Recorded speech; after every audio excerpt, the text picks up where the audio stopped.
Welcome to Mystery Manor Narratives. I'm your host, Evelyn Whitaker. Tonight, we're diving into a chilling tale of intrigue and deduction in the classic style of Agatha Christie.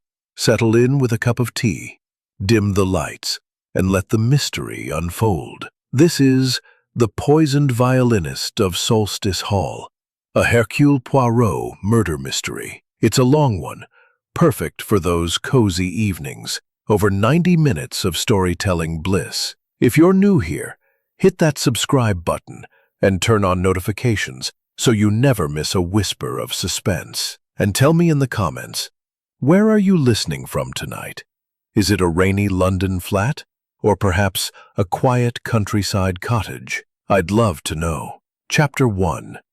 Introduction and Setup. In the winter of 1927, as the shortest day of the year, the winter solstice cast its long, melancholic shadows over the undulating hills of Wiltshire. Solstice Hall stood resolute, like an ancient guardian against the encroaching dusk. This grand estate, a sprawling Victorian masterpiece, hewn from weathered bathstone, had been the ancestral seat of the Harrington family for nigh on 2 centuries. Its towering chimneys belched plumes of fragrant wood smoke into the slate-gray sky, while ivy-cloaked walls, thick with emerald tendrils, whispered secrets of bygone eras to the keen-eared wind. The vast gardens, now carpeted in the first crisp frost of December, stretched out like a frozen tapestry, manicured box hedges dusted white, rose arbors skeletal and thorned, and a central fountain silenced by ice, its cherub statues gazing heavenward in perpetual supplication. Solstice Hall was no mere house.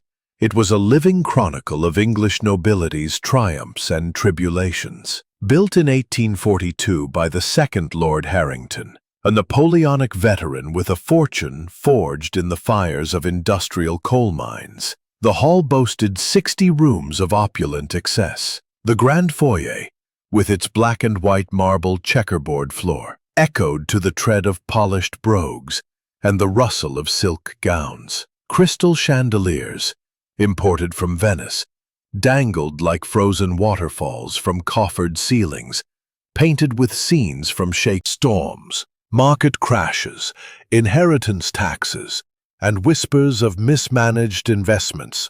But Reginald clung to tradition like a barnacle to a ship.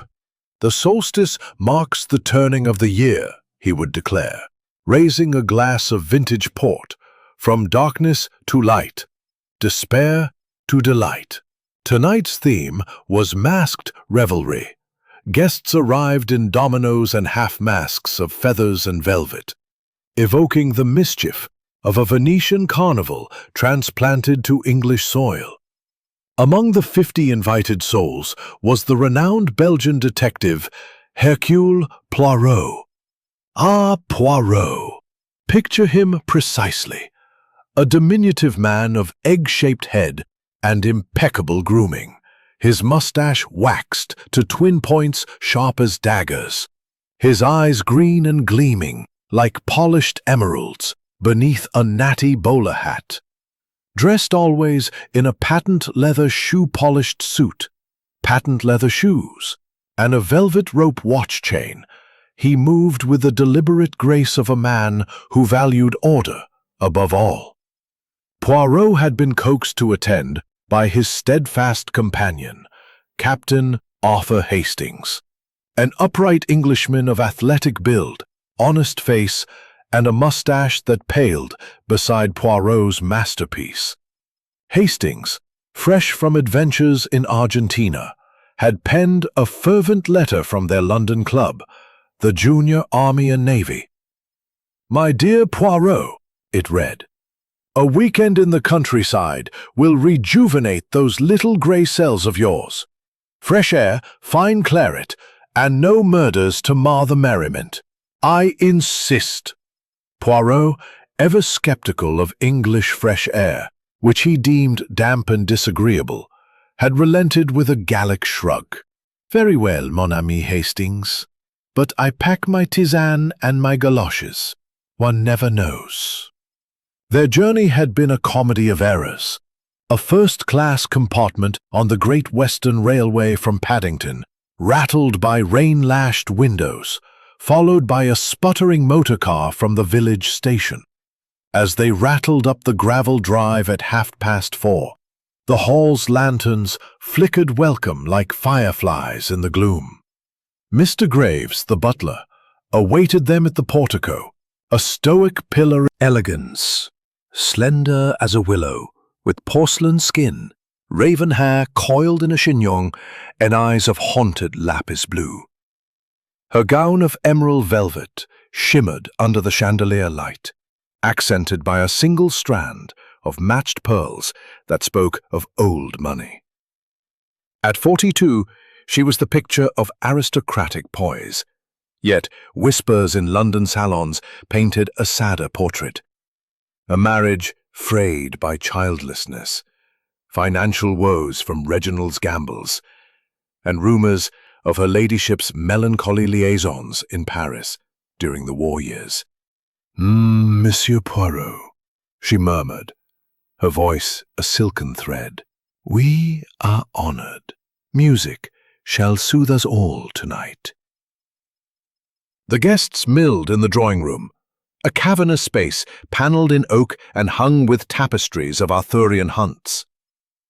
Footmen in livery circulated trays of champagne flutes and caviar canapés.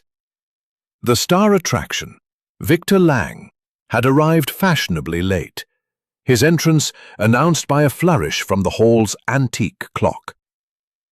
Lang was a symphony in human form, tall and lean as a rapier, with raven hair swept back in dramatic waves, olive skin glowing under arched brows, and eyes that burned with the fire of 1,000 spotlights. His evening dress was bespoke Savile Row, white tie, swallowtail coat, accented by a crimson cummerbund evoking gypsy flair. In his arms, cradled like a newborn, was the velvet case of his priceless Stradivarius violin, La Solstice, valued at £20,000. Music, he proclaimed theatrically, his voice laced with a faint Eastern European lilt. From Budapest, some said, though others whispered Russian roots, is the soul's true solstice. It turns eternal night to dawn. Victor Lang was no mere musician. He was a phenomenon. At 35, he had conquered the salons of Vienna, the opera houses of Milan, and the concert halls of Carnegie. His fingers danced on strings like lovers' whispers. His compositions blended Bach's precision with gypsy passion. Yet, fame had its shadows. Letters composed amateur piano duets in his honor, and even followed his tour to Vienna last spring. "Oh, Mr. Lang," she gushed, "your winter sonata, it broke my heart." Lang smiled indulgently, but his eyes slid away. Geoffrey Harrington, Reginald's nephew and heir presumptive, lounged against the mantel with studied nonchalance. At 28, he was dashing in a roguish way, tousled fair hair, a cigarette holder perpetually angled, and eyes of calculating blue. Educated at Eton and Oxford, expelled for gambling, Geoffrey lived on allowances, racing Bentleys and wooing chorus girls. The estate's future tempted him, but so did escape from its burdens. "Uncle Reggie," he drawled, "this shindig's topping, but must we endure all the violins?" Madame Irina Petrova completed the inner circle, a Russian émigré of 40, once a Bolshoi ballerina whose lithe form still turned heads. Exiled after the revolution, she now navigated London society with sharp wit and sharper nails lacquered blood red. Cloaked in black sable over a scarlet gown, her golden hair piled high, she was Lady Eleanor's bosom friend, and rumoured more. "Victor Dorogoy," she purred in accented English. "You play as if the Tsar himself listens." Petrova's past intertwined with Lang's, whispers of St. Petersburg intrigues, unpaid debts from émigré days, and a locket at her throat hiding a faded photograph. As pre-dinner cocktails flowed, sherry for the ladies, whiskey sours for the gentlemen, Poirot observed from a wing chair, sipping sirop de cassis. "Mon ami Hastings," he murmured, twirling his moustache, "regardez." Tension hums like strings on a violin, overtuned. One false pluck and snap, the melody shatters. Hastings chuckled, swirling his glass. "You're imagining things, Poirot. It's just Yuletide jollity." Dinner was proclaimed at 8 sharp. The company processed to the dining hall, a vaulted chamber lit by 20 wax tapers on a mahogany table groaning under silver epergnes. Seated alternately, man-woman, masks doffed, they partook of a feast worthy of kings. Turned from old St. Petersburg, they return like winter's bite. Poirot, seated beside Lady Eleanor, probed gently. "Madame, this hall, très atmosphérique. Legends of Solstice ghosts?" She smiled faintly. "Oh yes, they say a violinist once played here at midnight, poisoned by a jealous earl. But that's mere folk-tale." Poirot's eyes gleamed. "Folk tales, madame, often cloak truths." As the clock struck 10, the party migrated to the music room, a high-ceiling sanctum with rosewood panels, Aubusson rugs, and crystal chandeliers twinkling like stars. Holly garlands and mistletoe swagged the walls. A small dais awaited the performer. Guests settled into gilt chairs, programs rustling. Solstice Concerto by Victor Lang. Lang ascended, rosining his bow with ritual care. The rosin pot, an antique silver vessel, filled the air with resinous perfume, mingled with beeswax and faint lavender from the hearth. He lifted La Solstice, drawing the bow across the strings in a haunting rendition of Vivaldi's Winter from the Four Seasons. Notes soared, shivering ostinatos evoking frost, melting into lyrical themes of hope. The room held its breath. Tears glistened on Miss Voss's cheeks. Lady Eleanor closed her eyes in rapture. Even Geoffrey stubbed out his cigarette in rapt attention. The concerto climaxed in a whirlwind presto, fading to silence as applause thundered. Lang bowed deeply, sweat beading his brow. "Bravo, Victor!" cried Reginald. But as encores were begged, Lang paused, face paling beneath the lights. "Forgive me, friends. Fatigue from the journey. I must rest before the solstice dawn rises." He gathered his violin case, the rosin pot tucked inside, and ascended the grand staircase. His guest chamber on the second floor's east wing was a lockable haven, four-poster bed swathed in damask, a secretaire by the window overlooking untouched snow, a Persian rug muffling steps. Lang bid Graves good night, the door clicking shut. The key turned audibly in the lock, his nightly ritual for security. "Sweet dreams all," he called faintly through the oak. The party dispersed in murmurs of praise. Masks donned anew for late-night door. Polished to a mirror sheen, brass handle gleaming, she knocked softly. "Tea, sir, for Mr. Lang?" Silence. She knocked again, sharper. "Sir, your tea's ear." Still nothing. A prickle ran up her spine, like the ghost legend Lady Eleanor had whispered of last night, the poisoned violinist of old. Mary set the tray on the hall table, its legs carved with twining ivy, and pressed her ear to the panels. Not a rustle, not a snore. Heart pounding like a muffled drum, she fled downstairs, skirts whispering on the turkey carpet runner. "Mr. Graves! Mr. Graves, sir! He won't answer!" Mr. Graves, ever the unflappable sentinel, was in the butler's pantry polishing the breakfast silver. At her breathless plea, his lined face tightened. 30 years' service had taught him crises came unannounced. "Compose yourself, girl," he said, voice steady as oak. He strode upstairs, Mary trailing like a shadow. At the door, Graves rapped authoritatively, 3 measured knocks. "Mr. Lang, it is Graves. Your tea." Silence, thick as fog. He tried the handle, locked as expected. "Fetch his lordship, at once." Lord Reginald Harrington was in his dressing room, wrestling with a starched collar before the pier glass. At 54, mornings brought gouty twinges, but the solstice sun promised renewal. His valet, Jenkins Sr., no relation to Mary, announced the summons with a bow. Reginald's ruddy face paled as he yanked on his velvet dressing gown, crimson, embroidered with the Harrington crest, and thundered upstairs, Graves and Mary in tow.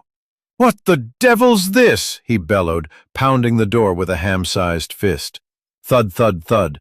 "Lang! Open up, man! It's Reginald!" The echo died unanswered. Dread coiled in Reginald's gut like bad claret. "Stand back!"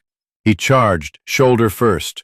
The oak shuddered but held, solid English craftsmanship. Graves produced a master key from his chain, but it wouldn't turn. "The guest's key's inside, my lord, his habit." Reginald roared again, then stepped back, eyes wild. "Mary, fetch an axe from the woodshed. No, break it down." Graves, practical soul, wedged his solstice, strings gleaming innocently. The rosin pot lay tipped on its side, golden dust scattered like poison snow across the rug, mingling with a faint, acrid scent.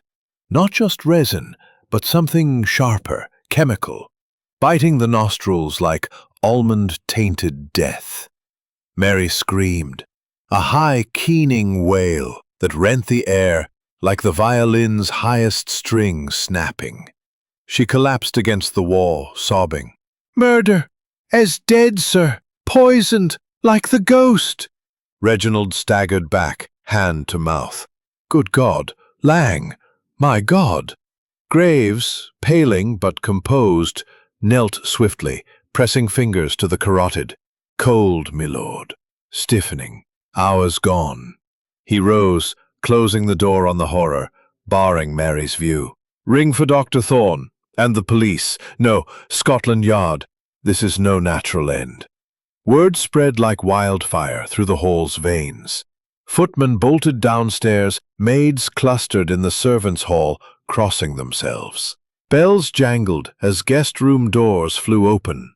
Lady Eleanor appeared first, pale as her pearls, wrapper clutched tight. "Reginald? What's— Oh, merciful heaven!" She swayed. Graves caught her elbow. Geoffrey Harrington stumbled out next, hair tousled, cigarette dangling unlit. "What the blazes?" "Mary's caterwauling woke the dead!" Irony hung heavy. Miss Amelia Voss emerged, weeping already, silver negligee trembling. "Victor? No, no, it can't be." Dr. Silas Thorne, in sensible wool robe, pushed through with medical bag, always prepared. "Let me through. Out of the way." Madame Irina Petrova last, glided forth in black silk kimono, face a mask of Slavic stoicism, though her lacquered nails dug into palms. Downstairs in the breakfast parlor, wainscoted walls, long table set with chafing dishes of kedgeree, kippers, and toast triangles, the company assembled amid stunned silence. The sideboard's poinsettias drooped mockingly. Reginald paced, face ashen. "Poison, Thorne. Speak plain." The doctor, returning from the chamber, adjusted his spectacles. "Unquestionably, my lord. Fast-acting toxin, commotion from their West Wing rooms." "Monsieur? Mesdames?" Poirot intoned, moustache a-quiver. "I could not but overhear. A tragedy unfolds, n'est-ce pas?" Hastings gaped. "Poirot? You mean murder?" Poirot's eyes gleamed like polished agates. "But of course, and already the locked room enigma presents itself." He insisted on viewing the scene pristine. The group trailed upstairs, Reginald leading, Thorne beside.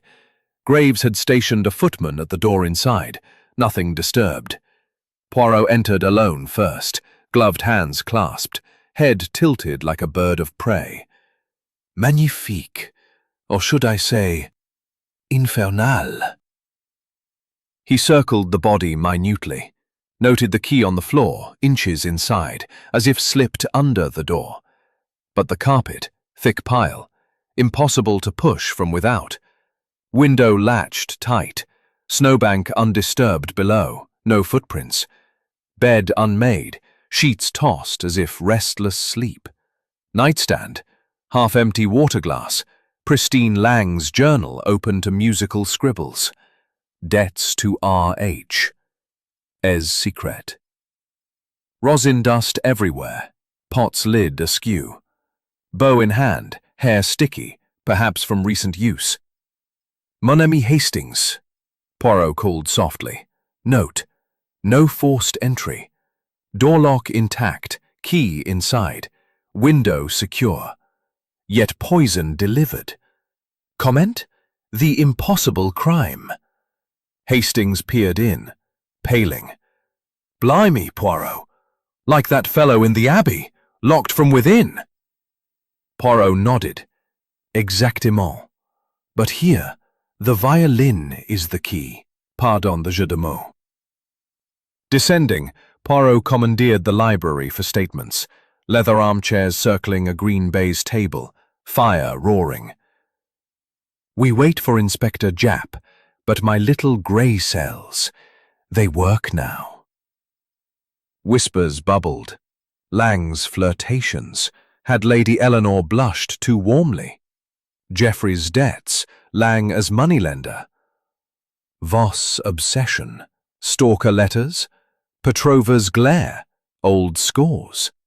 Thorn's poisons, wartime stock. Outside, snow fell thicker, trapping them. Reginald gilded cage. Servants below stairs gossiping.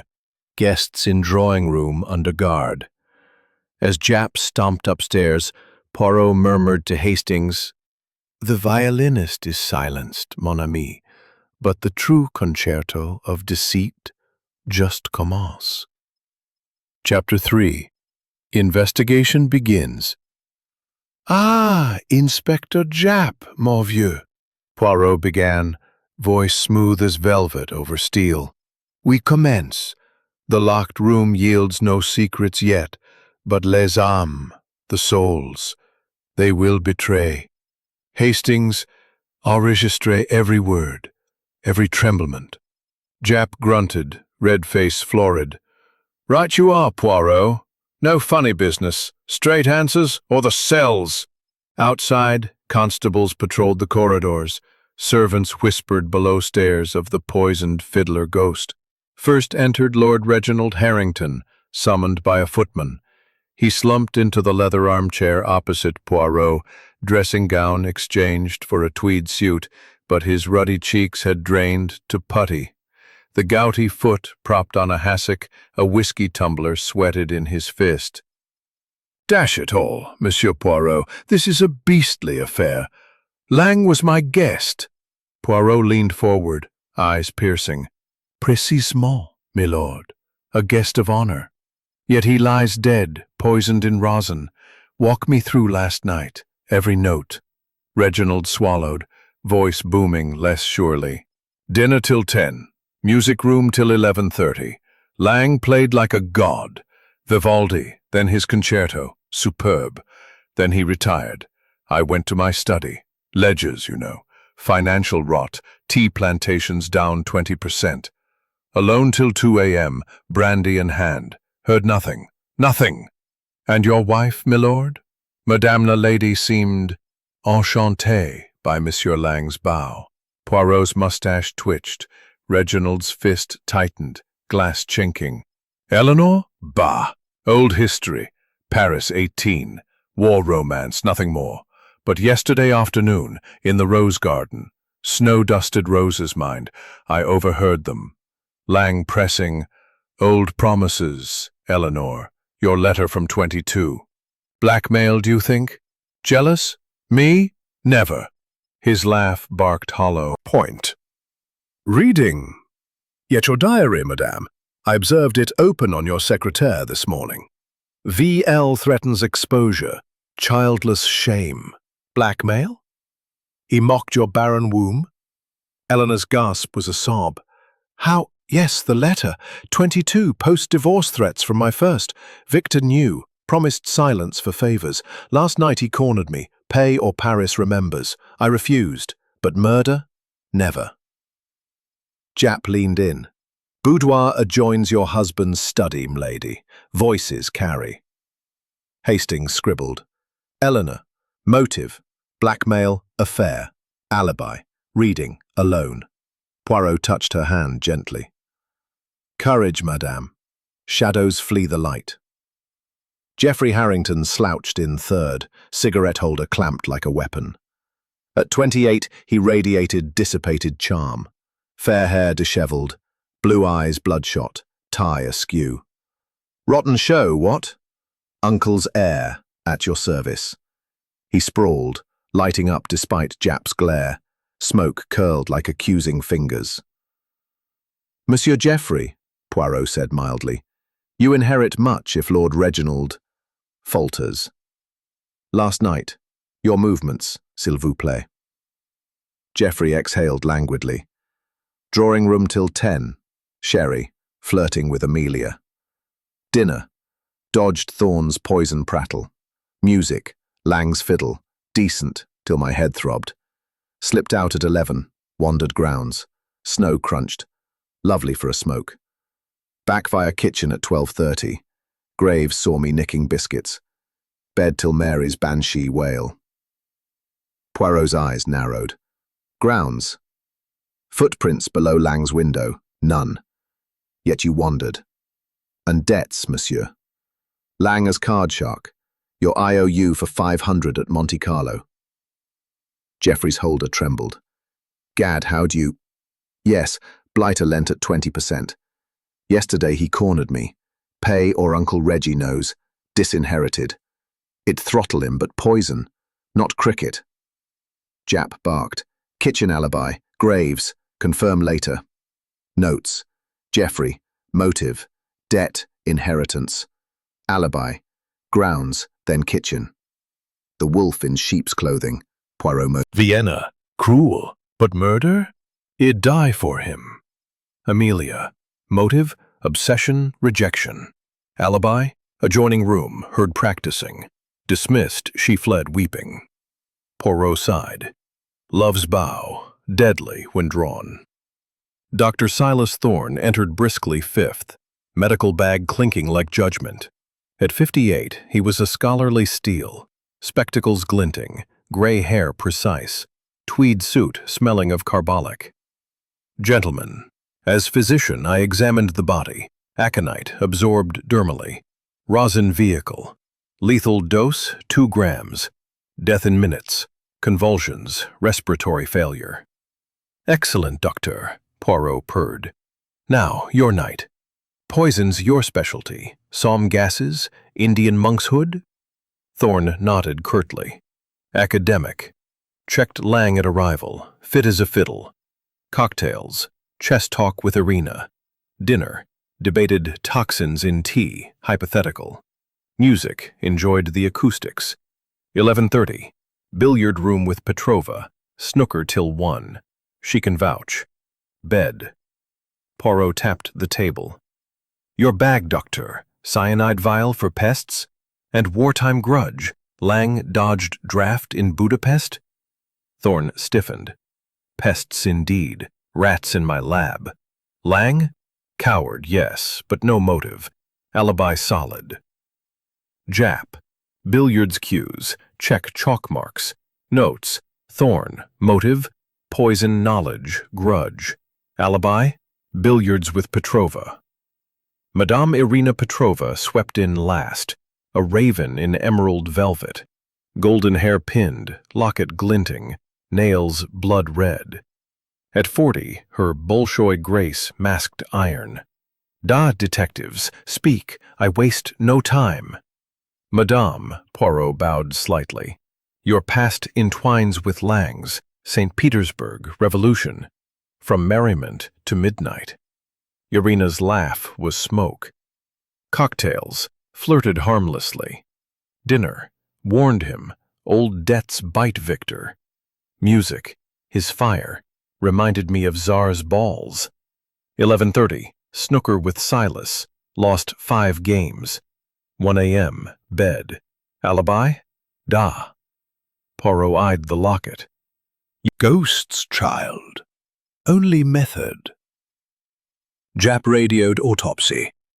Aconite confirmed. Rosin laced at 11:45 p.m. Poirot nodded. During applause, someone slipped away. As lamps glowed against the storm, Poirot murmured, "The investigation begins, Hastings. But the crescendo, it nears." Chapter 4. Clues and Red Herrings. "Incroyable!" Poirot exclaimed, rising from the baize table like a conductor at intermission. His gloved fingers danced over exhibits. Lang's journal, rosin pot now in glassine, the violin bow with sticky horsehair. "Hastings, mon ami, we dissect. Inspector, your men, search every nook. Maintenant." The poison entered at 11:45. During applause, someone slipped away. Jap bellowed, "You heard him, lads? Rooms, attics, kitchens." Constables scattered like hounds. First fruit. Geoffrey's bedchamber yielded a small glass vial under his washstand, white powder labelled headache cure. "Bicarbonate," Geoffrey blustered when confronted, "for my beastly migraines." But Poirot sniffed. Faint almond whiff. Aconite mimics, perhaps? "Red herring number 1, Hastings. Note it." Geoffrey paled, protesting, "Dash it, I'm no chemist." Emboldened, searches intensified. In Miss Amelia Voss' rose-pink suite, lace curtains, vanity littered with perfume, Hastings unearthed a bundle. 30 fan letters in violet ink, tied with ribbon. 1 scorched page. "Ignore my devotion again, and your precious Stradivarius will play its last note. Forever. A.V." Amelia burst into fresh tears, retrieved by a constable. "Poetry, Wagnerian passion. It never—" Poirot patted her shoulder. "Mademoiselle, love's letters, deadly ink. Red herring 2, obsession's blade. But did it cut?" Upstairs, Dr. Thorne's leather medical bag, stashed in his austere room amid Gray's Anatomy tomes, clinked ominously. Inside, syringe kit, laudanum, and a stoppered vial of crystalline white. Cyanide of potassium for pest control experiments.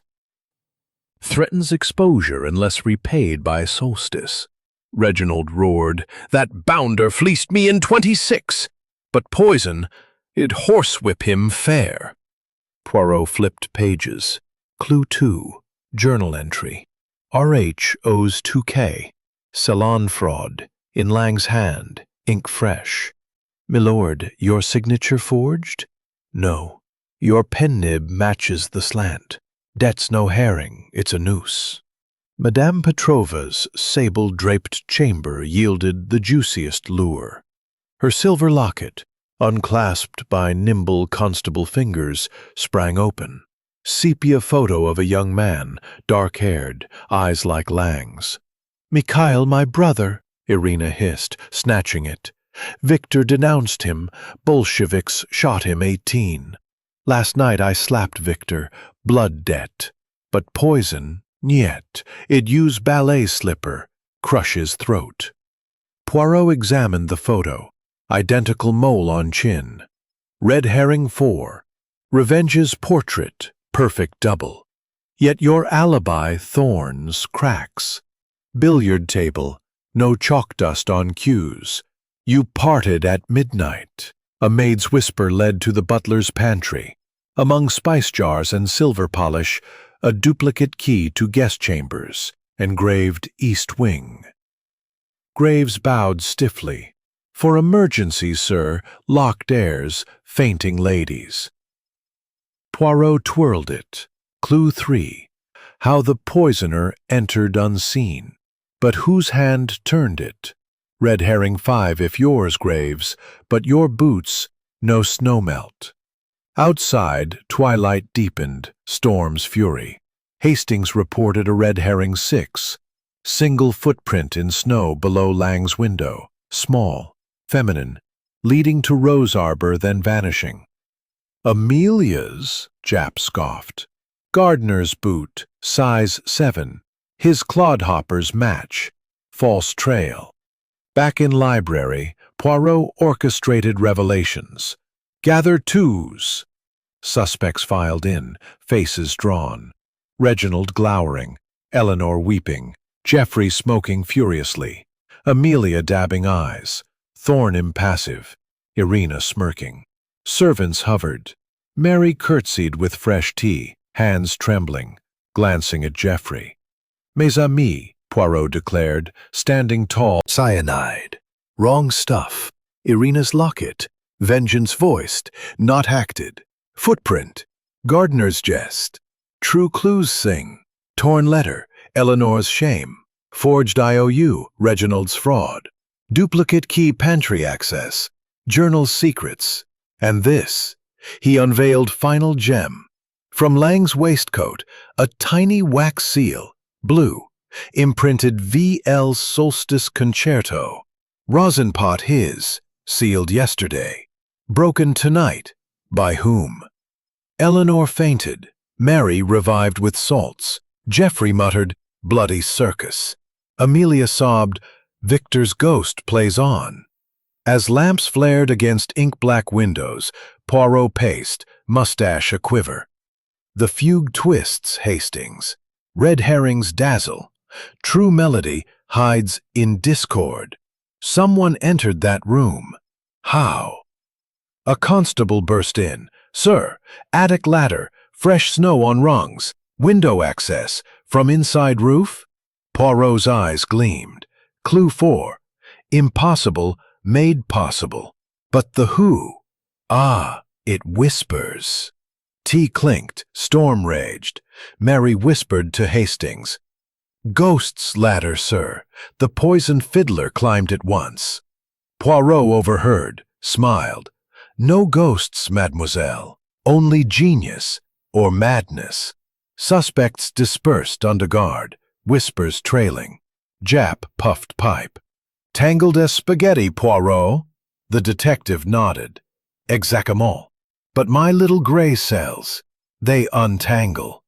The crescendo builds. Chapter 5. Complications and Twists. Mes amis. Poirot's voice sliced the tension, sharp as a bow's edge. The storm traps us, but truth cannot hide. During applause, 11:45, someone poisoned the rosin. Who slipped away? Parley. Chaos exploded. Geoffrey Harrington lunged from his wing chair, cigarette ash scattering. Thorne, your blasted bag, cyanide for rats? You slipped to the music room, swapped it with aconite. Dr. Thorne rose, spectacles flashing fire. Insolent whelp, your vial under the washstand, headache powder, ha! Aconite crystals. You owed Lang 500, poisoned your debt. Miss Amelia Voss. Hastings burst from the side door, snow-dusted, clutching velvet sheet music. Poirot! Lang's concerto score! From the music room dais! Invisible ink, ultraviolet lamp from form's bag reveals. Lyrics scrawled in margin. La Solstice. Fake. £20,000 fraud on RH. Exposed at dawn recital. Gasps chorused. Reginald blanched beet red. That scoundrel invested my plantation funds in a phony Stradivarius, blackmailed me to silence. Eleanor sobbed. And my secret, he wove it in. Bastard air. True Harrington. The violin wasn't Strad. Lang forged papers, sold it to Uncle Reggie. Geoffrey crowed bitterly. Clever pup. I lose inheritance to a fake. No wonder he lent me 500. At usury. Poirot nodded gravely. Twist magnifique. Motive explodes. Not just debt. Fraud empire. Lang, the gypsy con artist, played all strings. Before recovery, Twist too crashed. A constable dragged in Madame Petrova's maid. Borrowed from London, trembling. Sir, Irina's ex-lover to Victor. Not brother. She danced with him in St. Petersburg, 16. Locket photo. Them embracing. He jilted her for Bolshevik spy. Left her penniless in revolution. Irina's mask shattered, she lunged, nails raking air. Lies! Vengeance? Da, but I slapped him open hand, not poison. Rosin? Too subtle. It garrot with my slipper. Thorne smirked. Subtle? Your chess talk alibi. Billiard cues clean. You vanished at 11:40. Accusations reignited, fists clenched, skirts swished. Jap wrestled Irina back. Poirot soothed. Patience. Twist 3. Worse. Complication 1. Mary the housemaid screamed from the doorway, tray crashing, china shattering like ice. Poison! Her ladyship's bedtime tea laced. Smells almond, like Mr. Lang. Eleanor swooned into Reginald's arms.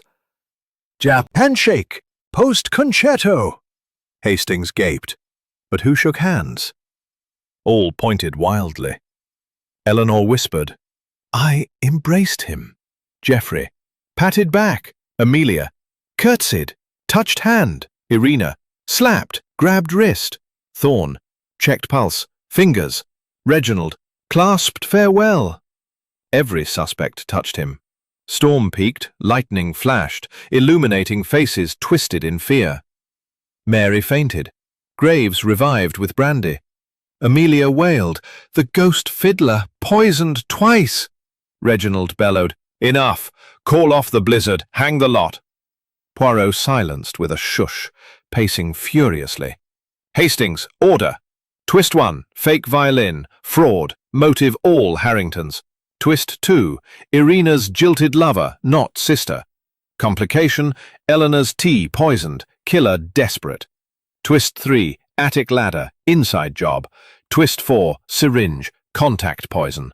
Red herring, bow needle, horsehair only. Jap mopped brow. Spaghetti's tangled worse. Who's the spider? Poirot's eyes gleamed emerald. The web tightens, mon ami. Motives multiply. Fraud, Reginald/Geoffrey. Shame, Eleanor. Obsession, Amelia. Revenge, Irina. Knowledge, Thorne. But method, ladder plus syringe? Genius. Or 2 killers? Gasps, 2? Eleanor clutched Reginald. Insane. Geoffrey lit trembling cigarette. Double bluff. Irina spat. Bolshevik plot. Final complication. Constable rushed in, soaked. Sir, snow stopped. Road clearing. But Lang's real Stradivarius found in Vos valise, hidden under petticoats. Amelia shrieked, collapsing. No, he gave it. Keep safe, darling. Fraud? He loved me. Poirot smiled serenely. Ah, mademoiselle. Twist final. You knew the fake, helped the con, or stole the real. Drawing room erupted, screams, shoving, Jap cuffing wrists preemptively. Fire sputtered, clock struck 8. Outside, snow eased to flurries, stars piercing clouds like needle pricks. Poirot drew Hastings aside, whispering, The crescendo breaks, mon ami. Twists whirl, but my ami! Poirot's voice rang clear as a Stradivarius string, commanding silence. Last night, twists whirled like winter gale. Fraud, jilted love, poisoned tea, attic ladder. 2 killers? No. My little grey cells have composed the symphony complete. Sit, écoutez. Every note, logical, inexorable. The murderer is revealed. Gasps rippled, chairs scraped. Reginald gripped armrests. Out with it, man! Eleanor whispered, please end this. Amelia clutched her fan. Irina's nails dug palms. Geoffrey lit a shaky cigarette. Thorne adjusted spectacles. Jap grinned wolfishly. Mary crossed herself. Poirot lifted the violin. Exhibit prime, La Solstice. Fake? Oui. Forged papers. £20,000 swindle on Lord Reginald. But clue 1. Real Stradivarius? No. In Mademoiselle Voss' valise. Red herring supreme. I examined. Genuine, but Lang's own. He owned 2. The fake was insurance bait. He planned to torch it, claim loss, pocket Harrington funds twice. Motive? Greed's overture. Amelia whimpered. But he loved me. Poirot smiled sadly. Love? No, mademoiselle. Your gift was prop. You knew the con. Your letters, coded signals for Vienna drops. Twist recapped. Logical step 1. Hastings scribbled furiously.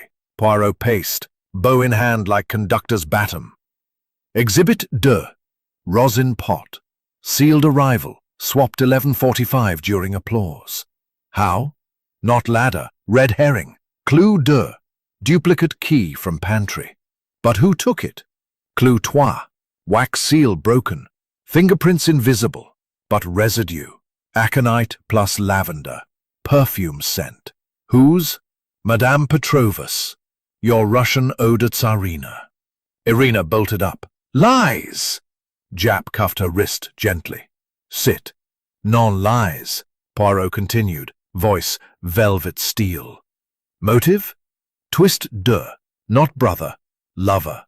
St. Petersburg. 16. You danced. Loved. Betrayed. Lang fled with Bolshevik gold. Left you exiled. Penniless. Locket? Your embrace. Heel! Fleeing! Mary gasped. Her slipper print. Kitchen mud. Poirot nodded. Exactement, mademoiselle. Locked room? Illusion. Key inside? You entered, post-death, staged it. Pushed key under from within. Exited via door. Graves saw shadow at 11:55. Window, snow pristine. No footprints, because no entry. Geoffrey. But syringe? Contact? Poirot smiled. Red herring 4. Injected pot earlier. Vienna, by you. Lang trusted. Your fan gift. Special rosin blend. He used nightly. Amelia wailed. No, my blend. Innocent. Twist. 4. Poirot pounced. Your letters. Code. Strings snap. Equals aconite dose. But you? Accomplice. Lang's Vienna girl, not killer. Irina discovered, stole pot, swapped lethal batch. Eleanor sobbed. I saw. Green sleeve. Clue sept. Journal forgeries. Irina's Slavic slant. RH fraud. S bastard. Your lies to tangle all. Jap boomed. Motive chain. Revenge plus theft. Lang's gold. Your revolution loot hidden in violin. Irina laughed, hysterical. Clever Belgian fox. Da! I poisoned for Mikhail and gold. That you forget. 2 killers. Poirot's eyes blazed. Non. Finale twist. Thorn, your argument. Confession, you helped. Supplied syringe for old friend. Motive? Wartime debt. Lang denounced your brother too. But you chickened, warned Lang anonymously. Red herring sang. Cyanide vial. Your bait for Eleanor to frame Geoffrey. Thorn collapsed. God, yes. Mercy. Logical cascade complete. Poirot faced Irina. You alone acted. Climbed no ladder, stole no real strad. Entered door, poisoned pot, staged key. Motives? Vengeance, greed. Proofs? 10 clues, irrefutable. Irina rose, regal. With pride, Captain Hastings beams, notebook brimming. Champagne circulates on silver trays, Graves' finest vintage. Mary curtsies with smiles. Lady Eleanor glows serene. No storm now, only justices, radiant calm. Poirot stands, violin tucked under arm like an old friend. Ladies, gentlemen, the full explanation, logical as a sonata's close. Mes amis, mon cher inspector, Hastings, et you, dear Mary, Poirot began, voice rich as cognac, eyes twinkling like solstice dawn. The symphony ends triumphantly. Irina Petrova, the poisoned violinist of Solstice Hall, stands charged. But justice demands full illumination. Sit close. I recount, step by inexorable step, how my little gray cells orchestrated truth from chaos. Écoutez bien. Order restored. Applause rippled, glasses tinkled. Reginald raised his flute to Poirot, the fox who caught the wolf. Eleanor smiled, hand in his. Geoffrey exhaled smoke rings, relieved. Amelia dabbed happy tears. Thorn bowed head in shame. Mary whispered, "No more ghosts, sir." Poirot bowed elegantly. Premièrement, the crime. Victor Lang, poisoned by aconite in rosin, absorbed through skin at midnight. Locked room? Illusion totale. Why? To frame impossible. Your genius, Irina, but my deduction. He paced slowly, gloved finger tracing air like bow on string. Step un, method. Exhibit, rosin pot. Arrived sealed. Your fan gift, Mademoiselle Amelia? No. You, Irina, swapped in Vienna weeks prior. Clue un, lavender perfume residue. Your signature scent, confirmed by chemist's swab. Lang trusted devoted fan, used nightly.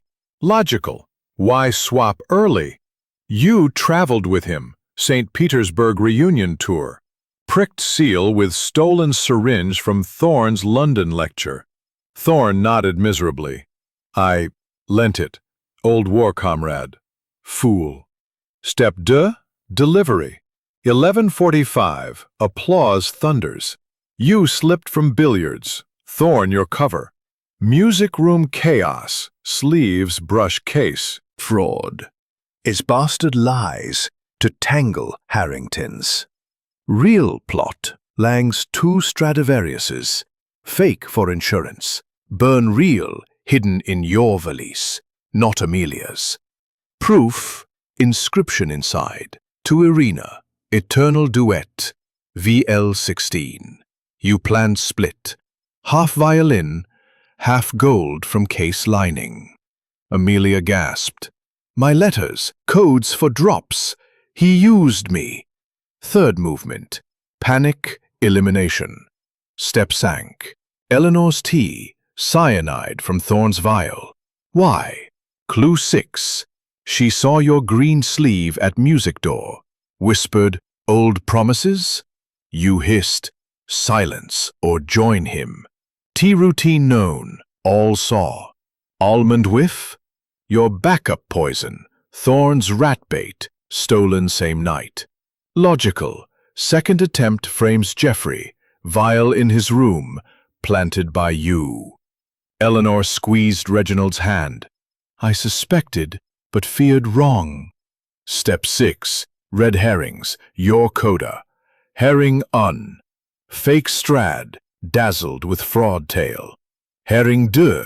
Attic ladder, splinters on latch. Non. Your heel dent, fleeing window pose. Herring trois. Jeffrey's vial, you swapped bicarbonate for aconite sample. Herring quatre. Letters, Amelia's passion, amplified by your whispers. Herring cinq. Thorn's argument, you staged row for alibi crack. Herring six. Footprint, your small boot, rose arbor detour. Proof, lacquer on sole. Jap boomed. Every loose end, tied by her own threads. Poirot continued, voice warming. Step sept, alibis dissected. Jeffrey, kitchen, true, biscuits crumbs confirmed. Thorn, billiards till 11:30, true, chalk on shoes. Eleanor, boudoir, true, Dowson bookmark moved. Reginald, study, true, ledgers inked fresh. Amelia, adjoining room, true, heard practicing pre-death. You, Irina? Snooker till 1, lie. Footman heard door slam 11:45. Mary beamed. I saw green ghost in pantry, key vanishing. Epilogue unfolds. Luncheon summoned. Roast beef, plum pudding. Laughter bubbled, masks burned in hearth, past shed. Reginald gifted Poirot's gold watch, Haddington crest. Stay, old chap, Poirot demurred. London calls, my lord. But return, absolument, for spring sonata. Hastings packed valises. Another corker, Poirot, locked room, your finest. Non, mon ami. All crimes lock hearts. This unlocked souls. Mary curtsied gift. Lavender sachet. No poison now, sir. Poirot kissed hand. Jamais, child. By noon, motorcar crunched drive, Solstice Hall shrinking golden. Eleanor waved pearls, Reginald boomed farewell. Geoffrey saluted, cigarette. Amelia blew kiss. Thorn nodded. Redemption. As Wiltshire hills rolled, Poirot murmured, The solstice turns, Hastings. Darkness yields. Always. Chapter 8. Echoes of the Solstice. String. Poirot adjusted his velvet rope watch chain, patent shoes gleaming on the checkerboard foyer. Mon ami Hastings, a triumph. Solstice Hall redeemed, Irina en route to justice. London awaits, with sirop d'orange and Le Figaro. Hastings grinned, overcoat slung. Top hole, Poirot. Though Mary's ghost chatter lingers. Fancy one last stroll. The long gallery beckoned, mahogany doors ajar, sunlight shafting through leaded panes like spotlights. Why not? Poirot shrugged Gallic. 10 minutes, then au revoir. They entered. Portraits loomed.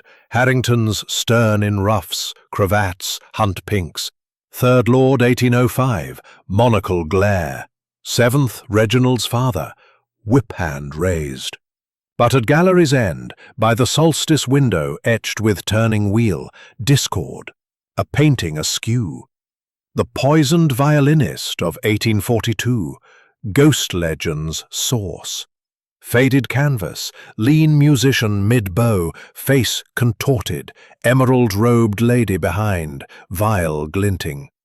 Frame tilted 5 degrees, dust disturbed. Tiens! Poirot's moustache quivered. Hastings, rega ironclad. Yet Victor Lang's final note sings truth. Exhibit only. Pouch. Bolshevik gold. Half hers, half reparations. To whom? Exhibit 2. Score. E.H. Dowry. Madame Eleanor, your secret child lives. Gasps chorused. Eleanor swayed. Reginald gripped chair. My Paris boy, 23? Lost to adoption, Harrington heir? Poirot nodded gravely. Clue 2. Journal S. Bastard, Irina's Lie.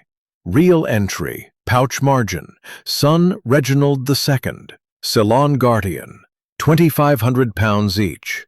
Lang protected him, not blackmailed. Eleanor wept joy. Victor, redeemer. I thought shame eternal. Geoffrey crushed cigarette. Hang it, cousin heir? I lose again? No, Monsieur Geoffrey. Poirot twinkled. Twist deux. Double dowry. He unfurled second parchment from score fold. Will Codicil, Lang's London solicitor, to Geoffrey Harrington, £5,000 debt forgiven. Plantation shares. Why? Your Monte Carlo IOU, repaid by fraud bust. Logical. Lang tested you. Generous to end. Geoffrey flushed crimson. The blighter? Mate? Applause erupted. Reginald clapped nephew's back. Family lad, shares split 3 ways. Amelia sniffled. But my letters, used? Poirot patted. Twist trois. Muse's melody. Score page 3. Dedication. To A.V. Piano partner. Co-compose Spring Sonata. Your touch. Real inspiration. Clue trois. Invisible ink again. Real Strad yours. Post-concerto. Invalise? Gift, not theft.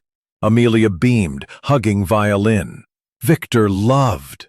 Thorn cleared throat. And I? Syringe shame? Redemption rondo. Poirot unveiled pouch third item. Letter to Thorn. Silas, old Psalm fox. Your gases saved my Budapest draft dodge. Gold fifth. Toxicology scholarship. Forgive my denunciation. War madness. Thorn teared. Brother in arms. Mary bounced. Ghost violinist. Happy now? Poirot knelt. Sachet returning. Clue quatre. Legend solved. He tapped painting. Signature. The hills. Poirot murmured. Encore magnifique, mon ami. Justice? Harmony. Hastings. Next case? Absolument. But today?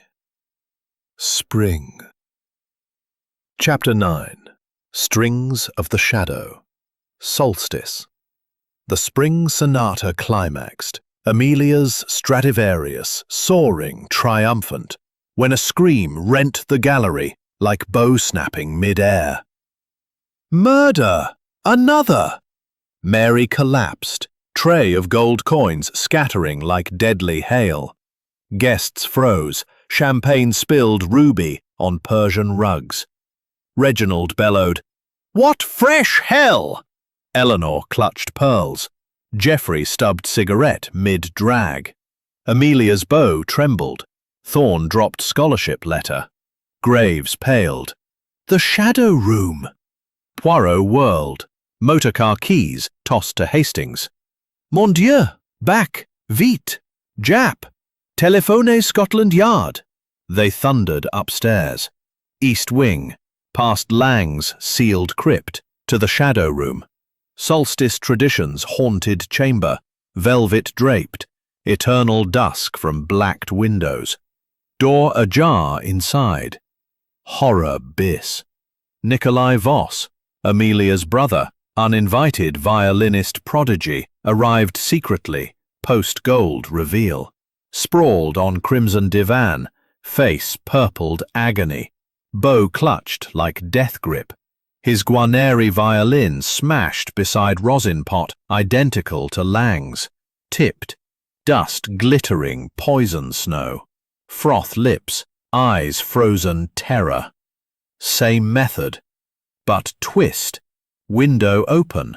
Snow melted clean, no footprints. Door unlocked. Key on table, not inside.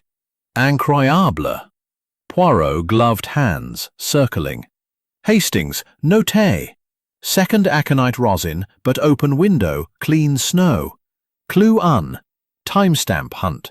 Pause video at 12:34. Spot your first proof. Jap roared in. Bloody encore! Same poison. Lab confirms aconite batch 2.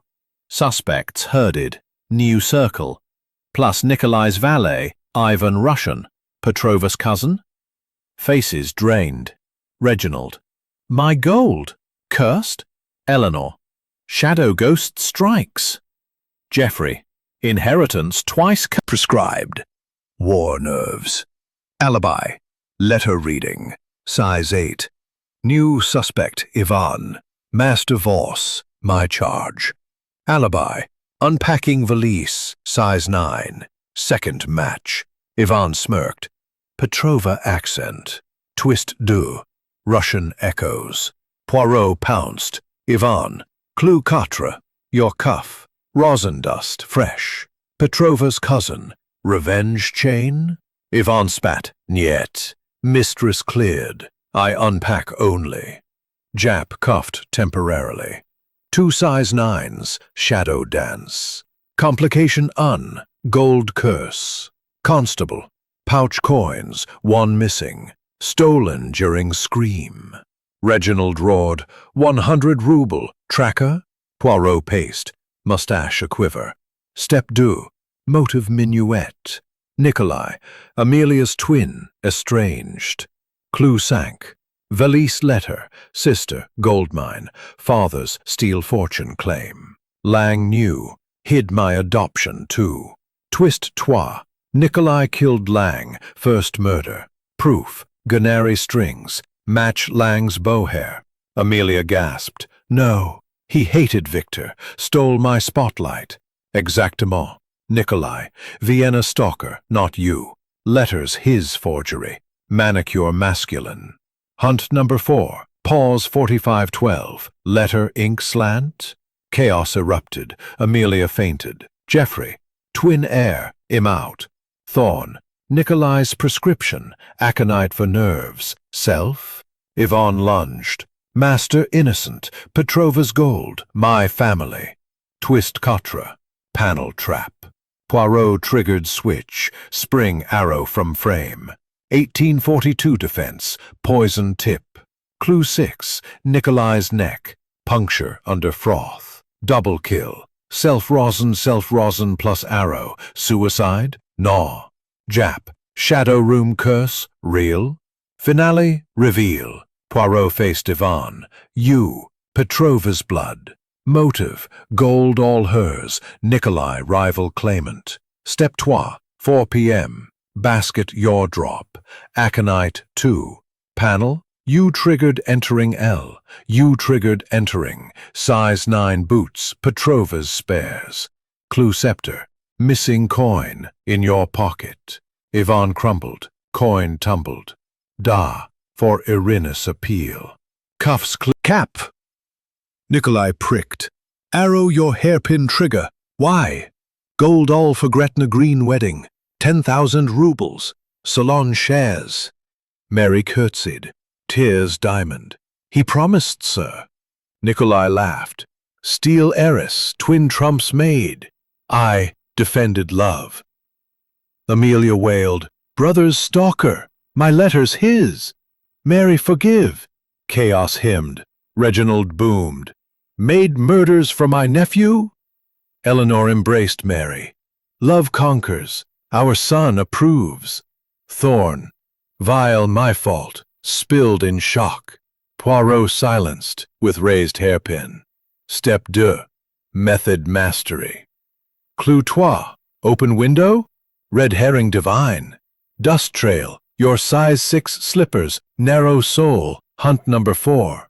Slavic slant equals your forged letters. H. Panel arrow?